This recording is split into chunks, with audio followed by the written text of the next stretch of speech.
Pronti? 1, 2, 3. Subito buono il segnale e c'è lotta per il comando con Angelica Numero che cerca 4, di sopravanzare Attila Di No, che la squalificato. respinge però e rimane così all'esterno Angelica perché si inserisce bene lungo la corda Taiga Jet, specialista di queste partenze.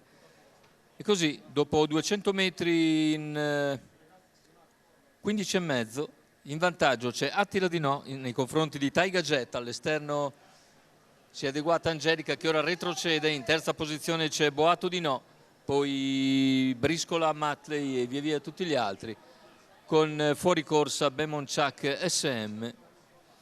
Tanto il quarto iniziale in 31 rallenta ulteriormente l'andatura. In testa Attila Di No, che completa i primi 600 in 48. Nella sua scia c'è Taiga Jet, poi Boato Di No.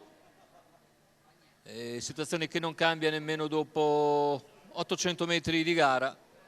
Ritmo blando per il momento, con un mezzo miglio in 1,2 anzi in 1,3,7. Si avvicina così il completamento del chilometro con Attila Di No, Taiga Jet e Boato Di No sempre nelle prime tre posizioni.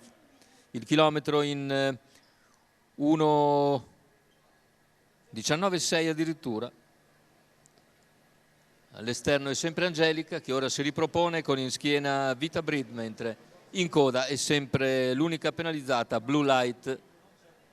Si comincia ad accelerare a un giro dalla conclusione. È stato un parziale in 14,8 con Attila Di No che si mantiene in vantaggio su Taiga Jet, 600 al palo. Attila Di No, Taiga Jet e Boato Di No con all'esterno Angelica. Non cambia nulla a 500 dalla conclusione, va via ancora bene Attila Di No, in schiena Taiga Jet, avversaria per il momento più insidiosa. Si affronta la curva conclusiva con Attila Di No in vantaggio, Taiga Jet in seconda posizione, poi Boato Di No, all'esterno Angelica, ancora Briscola, Matley e gli altri.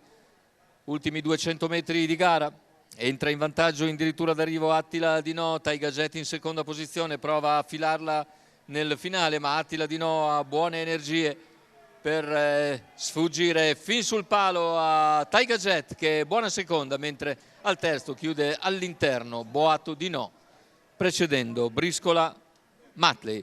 Il successo dunque per quello che era il favorito della corsa, vale a dire Attila Di No, con Crescenzo Maione in sediolo, che viene a vincere in percorso di testa.